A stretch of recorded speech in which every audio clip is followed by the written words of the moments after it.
क्या आप दूसरों को मोटिवेट करना चाहते हैं या फिर आप नया नया लीडर या फिर एंटरप्रेन्योर बनने हैं और आपकी टीम को मैनेज करना चाहते हैं तो ये बुक समरी वीडियो आपके लिए है, जो कि है 100 वेज टू मोटिवेट अदर, जिसे लिखा है स्टीव चैंडलर। तो चलिए इस वीडियो को स्टार्ट करते हैं। दूसरों को मोटिवेट करने से पहले हमें ये जानना जरूरी है कि मोटिवेशन आता कहाँ से है।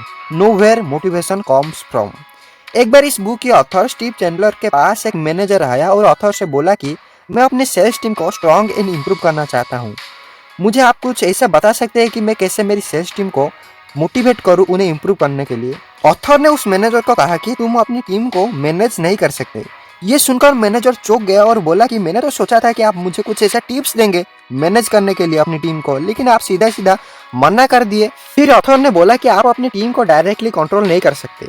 आपको अपनी टीम को मोटिवेशन आपसे नहीं बल्कि खुद उनके अंदर से मिलेगी। आपको बस अपनी टीम को मोटिवेट होने के मौका देना है। ये सीक्रेट है जो कि हम इस वीडियो में आगे बात करेंगे। और इसी तरह मैनेजर ने ये सीख लिया था कि मोटिवेशन बाहर से नहीं बल्कि हमें अपने अंदर से मिलती है। तो चलिए उस सीक्रेट्स के बारे में बात करते हैं जो ऑथर ने इस बुक समरी में बताया है दूसरों को मोटिवेट करने के। तो फर्स्ट सीक्रेट है टीच सेल्फ डिसिप्लिन। कई लोग सोचते हैं कि सेल्फ डिसिप्लिन इंसान को पैदाइशी तौर पर ही मिल जाता है। कुछ लोग बहुत सेल्फ डिसिप्लिन होते हैं और कुछ लोग बिल्कुल भी नहीं होते, लेकिन ये एक गलत फहमी है। सच तो ये है कि सेल्फ डिसिप्लिन सीखा जा सकता है। हम रोज इसे प्रैक्टिस करके इसे डेवलप कर सकते हैं। सेल्फ डिसिप्लिन एक नया लैंग्वेज सीखने जैसा है, यानी कि जितना आप प्रैक्टिस करेंगे उतना ही बेहतर आपको रिजल्ट मिलेगा। मान लीजिए कि आपको किसी दूसरे देश जाना पड़ रहा है और वहाँ पर आपको 1 साल के लिए फील्ड वर्क का काम मिला है। तो कॉमन बात यह है कि आपको वहाँ के लोगों के साथ बात करने की कई सारा मौका मिलेगा और आप जितना वहाँ की लैंग्वेज बोलोगे उतना ही उस लैंग्वेज के ऊपर आपकी पकड़ मजबूत होगी। तो आपने देखा, कोई नया लैंग्वेज सीखने में पैदाइशी स्पेशल लैंग्वेज स्किल होना जरूरी नहीं है। ठीक इस चीज़ सेल्फ डिसिप्लिन के साथ भी है। आप खुद को ट्रेन कर सकते हैं। रोजाना अपनी ज़िंदगी में सेल्फ डिसिप्लिन का प्रैक्टिस कीजिए, फिर धीरे धीरे ये आपकी हैबिट में कन्वर्ट हो जाए। तो हमने ये जाना कि सेल्फ डिसिप्लिन डेवलप की जा सकती है, इसीलिए अपने टीम मेंबर्स को एनकरेज करें कि वो अपने अंदर एक सेल्फ डिसिप्लिन डेवलप करें। आप अपने टीम मेंबर को बताएं कि उनके अंदर वो सारी खूबियाँ हैं जो उन्हें सक्सेसफुल बना सकती है। सेकेंड है turn in before U turn on, यानी अगर आप चाहते हैं कि लोग आपकी बात को सुने तो पहले आपको उनकी बात सुनने की आदत डालनी होगी। यानी दूसरे शब्द में कहे तो अगर आप अपनी टीम की बात नहीं सुनेंगे तो वो भी शायद आपकी बात नहीं सुनना चाहेंगे। उन्हें एहसास दिलाए कि आप एक ही बिल्डिंग में हैं और आप उनकी फीलिंग्स को समझते हैं। ऐसा होने से आपको आपकी कंपनी की हर एक मेंबर के साथ एक ऐसा रिलेशन बन जाएगी जहां वो लोग खुलकर अपनी प्रॉब्लम और आइडियाज़ पर बात कर सकेंगे। आपको बस आपकी हर एक टीम मेंबर की हर एक बात को ध्यान से सुनना है, जिससे उन्हें लगे कि उनका लीडर उनकी बातों को इम्पोर्टेंस दे रहा है। अब थर्ड सीक्रेट है स्टॉप क्रिटिसाइजिंग अपर मैनेजमेंट। कभी भी अपने से अपर मैनेजमेंट या फिर सीनियर्स को क्रिटिसाइज मत करें, क्योंकि जब आप उनकी बुराई करते हैं तब एक तरह आपकी टीम की कॉन्फिडेंस टूट जाती है। टीम मैनेजमेंट के खिलाफ जाकर आप अपने टीम को ये 3 मैसेज दे रहे हैं। पहला है कि आपकी ऑर्गेनाइजेशन भरोसा के लायक नहीं है, दूसरा है कि आपकी मैनेजमेंट आपके खिलाफ है, और तीसरा है एक टीम मेंबर के तौर पर आप एक कमजोर लीडर हैं। एक अच्छा लीडर अपर मैनेजमेंट को रिप्रेजेंट करता है और वो अपने टीम को भरोसा दिलाता है कि उनकी प्रॉब्लम सुनी जाएगी और उन्हें दूर करने की कोशिश किया जाएगी। एक अच्छा लीडर अपने सीनियर्स को कभी भी ये लोग या वो लोग कह के एड्रेस नहीं करेगा, बल्कि वो हम वर्ड का यूज करेगा। हम वर्ड का मतलब है कोलैबोरेशन एंड यूनिटी। इसमें अपर मैनेजमेंट और बाकी टीम भी शामिल है। खुद को हम कहकर बोलने से आप अपनी टीम के अंदर कॉन्फिडेंस और ट्रस्ट की फीलिंग्स को मजबूत करते हैं। साथ ही उनको एहसास दिलाते हैं कि वो अपनी ऑर्गेनाइजेशन की एक बहुत इंपॉर्टेंट पार्ट है। फोर्थ सीक्रेट है डू द वन थिंग, यानी एक वक्त पर एक ही काम करो। एक काम करने का मतलब है कि एक वक्त में उसी पर फोकस करें जो आपके सामने है। चाहे आपको कितना भी प्रोजेक्ट क्यों ना मिले हो, एक वक्त पर एक ही चीज़ पर फोकस करें, वरना ऐसा ना हो कि मल्टीटास्किंग के चक्कर में आपका काम अधूरा रह जाए या बिगड़ जाए।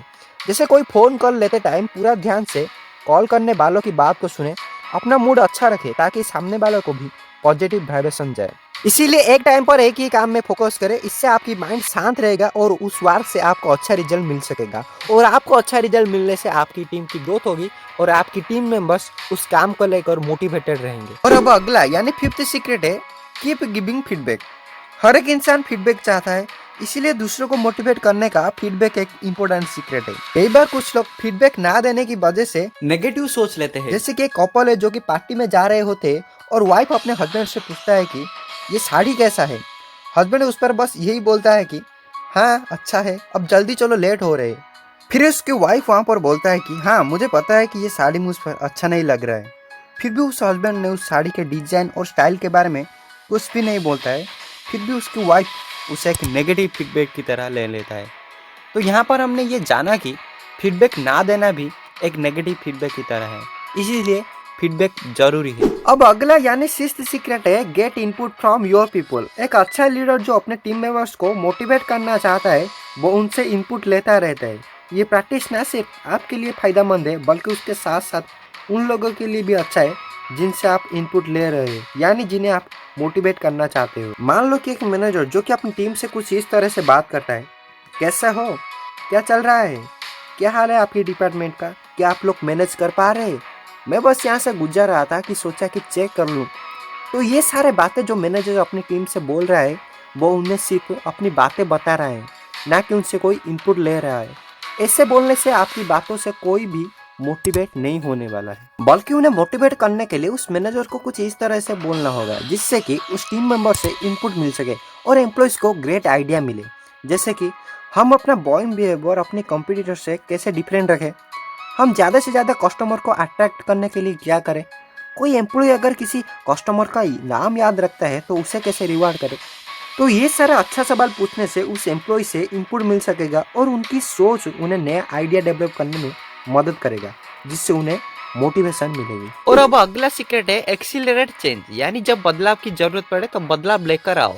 ज्यादातर इंसान बदलाव को स्वीकार नहीं करते, उसका विरोध करते, लेकिन एक मोटिवेटर और लीडर होने के नाते आपका ये काम है कि अपनी टीम को हर एक चेंजिंग सिचुएशन में चेयरफुल बनाए रखना, अपनी टीम को आने वाले बदलाव को एक्सेप्ट करने के लिए इन्फ्लुएंस करना। लेकिन कई बार ऐसा होता है कि खुद लीडर ही उस बदलाव के खिलाफ होता हुआ देखने को मिलता है। अगर एक लीडर भी बदलाव को एक्सेप्ट नहीं करेगा तो उसके फॉलोअर्स कभी भी उस चेंज को सपोर्ट नहीं करेंगे। एक ग्रेट लीडर अपने अंडर काम करने वाले लोगों को फोर्स नहीं करता है बल्कि उन्हें गाइड करता है। इसीलिए एक अच्छा लीडर अपनी टीम को इन्फ्लुएंस करके उन्हें चेंज स्वीकार करने के लिए तैयार कराता है, ताकि टीम समझ सके कि ये बदलाव उनके भलाई के लिए है, अच्छाई के लिए है। अब अगला सीक्रेट है know your owners and victims. हर एक लीडर या टीम मैनेजर के पास ये दो प्रकार के लोग होते हैं, पहला है ओनर्स एंड दूसरा है विक्टिम्स। ओनर्स वो लोग होते हैं जो कि अपनी खुशी का जिम्मेदार खुद होते हैं और विक्टिम्स वो लोग होते हैं जो कि शिकायत का पुलिंदा लेकर घूमते रहते हैं।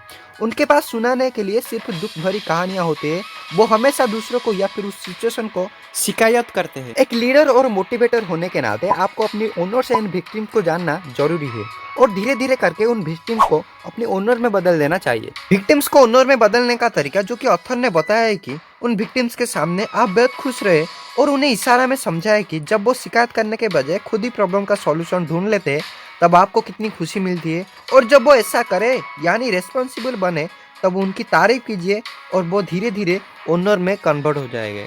अब अगला और लास्ट सीक्रेट है टेल द ट्रूथ क्विकली। सभी ग्रेट लीडर्स का एक कॉमन हैबिट है कि वो दूसरे के मुकाबले जल्दी सच्चाई को बता देते हैं।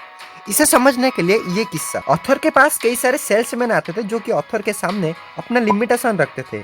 एक बार एक सेल्समैन ने ऑथर को अपनी लिमिटेशन बता रहा था, तब ऑथर ने उस मैनेजर को रोका और बताया कि तुम्हें पता है तुम मुझसे साफ झूठ बोल रहे हो। ऑथर की ये बातें सेल्समैन को समझ में नहीं आया और सेल्समैन ने ऑथर को बोला कि ये झूठ है, मैं कुछ समझा नहीं। फिर ऑथर ने उस सेल्समैन को समझाया कि तुम सरासर झूठ बोल रहे हो, ये मत बोलो कि तुम कुछ नहीं कर सकते क्योंकि तुम बहुत कुछ कर सकते हो, और इस सच को तुम जितना जल्दी एक्सेप्ट करेंगे उतना ही जल्दी तुम्हें सक्सेस मिलेगा। ऑथर की ये बातें सुनकर उस सेल्समैन को बेहद खुशी हुई और उसे मोटिवेशन मिला जिससे वो अपना लिमिटेशन को कम करके उसका गोल पर स्ट्रांगली काम कर सके। तो ये पूरा वीडियो को समराइज करके बताऊं तो फर्स्ट है टीच सेल्फ डिसिप्लिन, यानी सेल्फ डिसिप्लिन का प्रैक्टिस करें।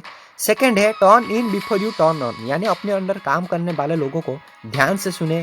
थर्ड है स्टॉप क्रिटिसाइजिंग हायर मैनेजमेंट, यानी कभी भी अपने से अपर मैनेजमेंट को क्रिटिसाइज मत करें। फोर्थ है डू द वन थिंग, यानी जो टास्क आपके सामने है पहले सिर्फ उसके ऊपर ध्यान दे। फिफ्थ है कीप गिविंग फीडबैक, यानी दूसरों को एंकरेज करने के लिए तुरंत फीडबैक दे। सिक्स्थ है get input from your people, यानी अपने अंडर काम करने वाले लोगों से इनपुट ले। और सेवेंथ है एक्सीलरेट चेंज, यानी बदलाव की जरूरत लगे तो बदलाव लेकर आए। अगला है know your owners and victims, यानी अपने विक्टिम्स को अपने ओनर में बदल दे। और जो लास्ट है वो है टेल द ट्रूथ क्विकली। और लास्ट में ये बातें जो कि हर एक लीडर या मोटिवेटर को जानना चाहिए, जो कि गांधी जी ने कहा था कि you can't change people, you must be the change you want to see in people. यानी कि जो बदलाव आप दूसरे में देखना चाहते हैं वो बदलाव पहले खुद में लेकर आओ। यानी अगर आप चाहते हैं कि अपनी टीम के अंदर पॉजिटिविटी बने रहे तो पहले आपको खुद को पॉजिटिव बनना होगा। यानी जो चीज आप दूसरों पे देखना चाहते हैं पहले आपको खुद बनना होगा। बाय द वे, अगर आप हमें मोटिवेट करना चाहते हैं तो हमारे इस चैनल को सब्सक्राइब कीजिए, जिससे हमें भी मोटिवेशन मिलेगा और ही ऐसे इंटरेस्टिंग वीडियोस बनाने के लिए। धन्यवाद।